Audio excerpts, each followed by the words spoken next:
Hello दोस्तों, क्या आपको लगता है कि रेगुलर मेडिसिन लेने से आपके कोलेस्ट्रॉल के ब्लॉकेजेस जो नली में बन गए उनका बढ़ना पूरी तरह से रुक जाएगा?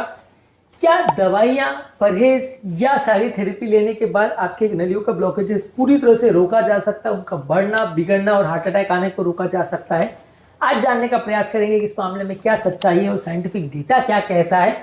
आज तक डेवलप की हुई मेडिसिन कितनी हद तक सक्सेसफुल है आपके ब्लॉकेजेस के बढ़ने और बिगड़ने के चांसेस को कम करने में, आज जानने का प्रयास करेंगे। टॉपिक पर जाने से पहले जो लोग हमारे चैनल पर नए हैं उन्हें रिक्वेस्ट करूंगा कि चैनल को सब्सक्राइब करें। हमारे सर्वेज ये बताते हैं कि हमारे चैनल को देखने वाले 80 to 85% लोग चैनल को देखते जरूर है लेकिन सब्सक्राइब नहीं करते। वीडियोस को लाइक करके, सब्सक्राइब करके आप हमारे लिए एक बहुत इंपॉर्टेंट काम करेंगे जिसमें आपका 2-4 सेकंड से ज़्यादा नहीं लगता है, लेकिन वो हमारे चैनल को प्रोग्रेस करने में और हमारा हेल्थ मैसेज और लोगों तक पहुंचाने में काफ़ी उपयोगी मदद करता है। इसलिए थोड़ा सा रुक कर हमारे लिए ये टाइम ज़रूर निकालें, हमारे लिए काफ़ी बड़ी मदद होगी। टॉपिक के दौरान कुछ इंटरेस्टिंग साइंटिफिक फैक्ट्स, कुछ प्रैक्टिकल यूटिलिटी की बातें, कुछ साइंटिफिक स्टडीज़, कुछ इंटरेस्टिंग स्टोरीज आपको बताऊंगा, इसलिए बने रहिए हमारे साथ एंड तक। चलिए शुरू करते हैं हमारे साथ ये हेल्थ का सफ़र। क्या आप ये सोचते हैं कि कोलेस्ट्रॉल के ब्लॉकेजेस से दवा लेकर या परहेज कर आप लड़ाई जीत सकते हैं? तो ये वीडियो आपके विचार को बदल देगा। चलिए आगे देखते हैं। ब्लॉकेजेस फिर भी बढ़ सकते हैं यदि आप पूरी शिद्दत के साथ, पूरी मेहनत के साथ एक्सरसाइज करते हैं, ध्यान रखते हैं, खून पतला करने की दवा, बीपी की मेडिसिन, कोलेस्ट्रॉल की मेडिसिन, हाई डोज मेडिसिन भी लेते हैं तो भी ब्लॉकेजेस के बढ़ने के चांसेस रहते हैं।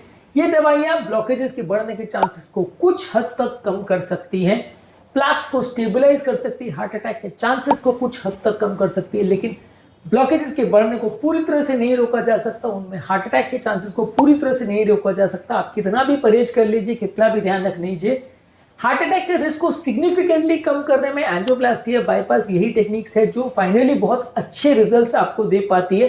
पर अदरवाइज डाइट, एक्सरसाइज करके या परहेज करके अपने रिस्क को आप कुछ हद तक कम कर सकते हैं, पूरी तरह से जीरो नहीं कर सकते हैं। अगर आपका आज के डेट पर अगर 70% ब्लॉकेज है तो 5 साल, 10 साल, 15 साल में वो धीरे धीरे करके बढ़ेगा, हो सकता है जल्दी भी बढ़े। अगर आप डाइट, एक्सरसाइज, परहेज और दवाइयों का ध्यान रखते हैं तो बढ़ने का चांसेस कुछ हद तक कम हो जाएगा। यानी उसमें 70 से 90% पहुंचने में अगर ऐसे 2 साल या 5 साल लगने थे, उसको आप 10 से 15 साल खींच सकते हो। पर 100% फिर भी गारंटी नहीं होती कि वो कितने साल बढ़ेगा। हर कोलेस्ट्रॉल के ब्लॉकेज का बढ़ना या बिगड़ना आपकी कंट्रोल में नहीं होता। इसको आप वैसे कंपेयर कर सकते हो कि यदि आप गाड़ी सेफ चलाते हो तो एक्सीडेंट होने का खतरा कम हो जाता है, लेकिन इसका बिल्कुल मतलब नहीं है कि एक्सीडेंट होने का रिस्क बिल्कुल जीरो हो जाता है। किस्मत खराब हो तो एक्सीडेंट फिर भी हो सकता है। कई बार सामने वाला गाड़ी खराब चला रहा हो या गाड़ी में सडनली कुछ प्रॉब्लम आ जाए तो एक्सीडेंट फिर भी हो सकता है। यह आपकी किस्मत पर डिपेंड करता है और किस्मत पर लोगों का जोर नहीं चलता है। इसीलिए आपको ये समझना जरूरी है कि डाइट, एक्सरसाइज, परहेज से आप ये अनरियलिस्टिक एक्सपेक्टेशन ना रखें कि वो आपके ब्लॉकेजेस को बढ़ने से पूरी तरह से रोक सकता है। कितना भी अच्छा डॉक्टर हो, कितनी भी अच्छी आपको थेरेपी बताए, लेकिन कोलेस्ट्रॉल के ब्लॉकेजेस आज तक अवेलेबल दवाइयों से उसमें रिग्रेशन डॉक्यूमेंट नहीं हुआ है। कोलेस्ट्रॉल कम करने वाली सबसे कॉमन दवा जो दी जाती है स्टैटिन्स, वो कोलेस्ट्रॉल के ब्लॉकेज या नए प्लाक के बनने के चांसेस को कुछ हद तक कम कर सकती है, लेकिन पूरी तरह कम नहीं कर सकती। एस्ट्रॉयड ट्रायल में बताया गया था कि कोलेस्ट्रॉल के प्रोग्रेशन को या प्लाक के प्रोग्रेशन को कुछ हद तक कम कर सकता है, पर फिर भी थोड़ा बहुत प्रोग्रेशन इसमें फिर भी देखा गया था ज़्यादातर पेशेंट्स में। हाई रिस्क पेशेंट जिनको कोलेस्ट्रॉल का प्रॉब्लम है, डायबिटीज़ है, परसिस्टेंट स्मोकिंग करते हैं, ये सारी चीज़ों में ज़्यादा जल्दी प्रॉब्लम्स बढ़ती है। जितने ज़्यादा रिस्क फैक्टर होंगे उतनी ज़्यादा प्रॉब्लम बढ़ेगी। जितना आप उनको अच्छे से कंट्रोल करोगे उतना बढ़ने का चांस कम हो जाएगा, लेकिन जीरो फिर भी नहीं होगा। प्रूविट ट्रायल में दिखाया गया था कि इंटेंसिव स्टैटिन थेरेपी आपके कोलेस्ट्रॉल के ब्लॉकेजेस को बढ़ने में कुछ हद तक रोक सकती है, लेकिन पूरी तरह से उसके ग्रोथ को नहीं रोक सकती है। इस मामले में जुपिटर ट्रायल में दिखाया गया था कि हाई रिस्क पेशेंट्स में जहां बॉडी में इन्फ्लेमेशन है और सी रिएक्टिव प्रोटीन है, वहां पर अगर आप उसको भी अगर टारगेट करते हैं तो आपके ब्लॉकेजेस के बढ़ने का चांस और हार्ट अटैक होने के चांस को कुछ और कम करने में मदद मिल सकती है। मेडिसिन जो है कोलेस्ट्रॉल को कम कर सकती है, हार्ट अटैक के रिस्क को कम कर सकती है, इन्फ्लेमेशन को कम कर सकती है, बीपी शुगर को कम कर सकती हैं, लेकिन सारे रिस्क फैक्टर्स को कंट्रोल करना और पूरी तरह से खत्म कर देना मेडिसिन के लिए पॉसिबल नहीं है। इसीलिए आपको समझना जरूरी है कि कोलेस्ट्रॉल के ब्लॉकेजेस फिर भी बढ़ेंगे, थोड़े टाइम के साथ बढ़ेंगे। उनका नेचुरल टेंडेंसी है बढ़ना। आप अपनी डाइट, एक्सरसाइज और परहेज द्वारा उसको बढ़ने के चांसेस को कम कर सकते हो, खत्म नहीं कर सकते। हर तरह के कोलेस्ट्रॉल के जो ब्लॉकेज हैं वो अलग तरह से बिहेव करते हैं। कुछ प्लाक स्टेबल रहते हैं, कुछ प्लाक बढ़ते हैं, कुछ प्लाक कम होते हैं। इसलिए एग्जैक्टली प्रेडिक्ट कर पाना भी मुश्किल है कि वो किस स्पीड से बढ़ेंगे और कितने साल में हार्ट अटैक करेंगे, वो एग्जैक्टली आप नहीं बता सकते। आप उसमें सिर्फ अंदाज ही लगा सकते हो कि किसी पर्टिकुलर ब्लॉकेज में 20%, 30%, 50% चांस है कि वो आगे अटैक कर सकता है, पर 100% प्रेडिक्ट कर पाना भी पॉसिबल नहीं है। इस मामले में ग्लागोव ट्रायल ने 2016 में दिखाया था कि इंट्रावैस्कुलर अल्ट्रासाउंड ने दिखाया था कि एग्रेसिव स्टैटिन थेरेपी से प्लाक वॉल्यूम थोड़ा बहुत कम होता है, लेकिन उसमें अलग अलग पेशेंट में जो वेरिएशंस है वो डेफिनेटली फिर भी रहते हैं। किसी पेशेंट में ज़्यादा फायदा होता है, किसी में कम होता है, पर हर पेशेंट में पूरी तरह से खत्म हो जाएगी बीमारी ऐसा नहीं है।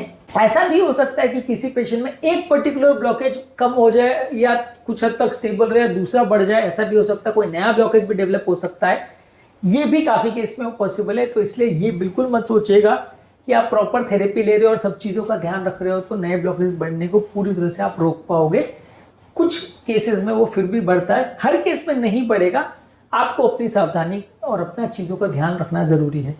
मेडिसिन जो है वो माइक्रोवैस्कुलर डिस्फंक्शन, एंडोथेलियल डिस्फंक्शन, ये सारी चीज़ों को भी इम्प्रूवाइज करती है, जिससे कि ओवरऑल नलियों में होने वाली इन्फ्लेमेशन को कम किया जा सकता है। परफेक्ट लाइफस्टाइल चेंजेस जहाँ पे डाइट, स्ट्रेस, एक्टिविटी का ध्यान रखें, कोमॉर्बिड कंडीशंस को कंट्रोल करके, मोटापे को, डायबिटीज, हाइपरटेंशन को कंट्रोल करके आप अपने क्यूमुलेटिव रिस्क को कम कर सकते हैं। ऐसा इंटर हार्ट स्टडी में दिखाया गया था, लेकिन ओवरऑल उसको पूरी तरह से जीरो कर पाना संभव नहीं है। लॉन्ग टर्म ऑब्जर्वेशनल स्टडीज ने बताया कि इंटेंसिव स्टैटिन थेरेपी जो है वो हार्ट अटैक के रिस्क को 25 से 50% तक कम कर सकती है, लेकिन फिर भी रेसिडुअल रिस्क कम हो जाता है। अगला क्वेश्चन जो लोग पूछेंगे कि अगर ये बिल्कुल सक्सेसफुल नहीं है और 100% रिजल्ट्स नहीं दे सकती तो करने का फायदा क्या है? तो फायदा यही है कि रिस्क को कम किया जा सकता है, खत्म नहीं किया जा सकता। जैसे कि आपने ड्राइविंग के एग्जांपल में बात करी कि गाड़ी सेफ चलाने से एक्सीडेंट का रिस्क कम हो जाता है, जीरो नहीं होता। आपका काम है गाड़ी सेफ चलाना ताकि रिस्क को आप कम कर सको। किस्मत आपके कंट्रोल में नहीं है तो उसको आपको किस्मत पर ही छोड़ना पड़ेगा। आपका काम है ज़्यादा गाड़ी सेफ चलाना ताकि कंपैरेटिवली रिस्क कम हो जाए, और एक बार अगर एक्सीडेंट हो जाए तो उससे सीखें और अगली बार वो गलतियों को ना दोहराएं, ये आपका काम है।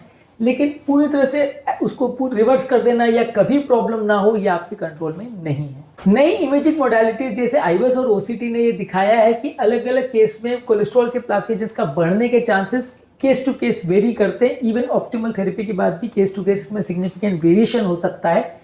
इन्फ्लेमेटरी बायोमार्कर्स जैसे HSCRP और IL-6 ये कुछ हद तक प्लाक प्रोग्रेशन को दवाओं के बावजूद भी हो इसको प्रेडिक्ट करने में मदद कर सकते हैं। मे बी फ्यूचर में बाकी चीज़ों पर अगर और बेटर अंडरस्टैंडिंग डेवलप हो और ज़्यादा अगर साइंस और टेक्नोलॉजी डेवलप हो तो काफ़ी हद तक और इम्प्रोवाइजेशन हो सकता है थेरेपी में और उनके बढ़ने के चांसेस को पूरी तरह से कम करने में थेरेपी सक्सेसफुल हो।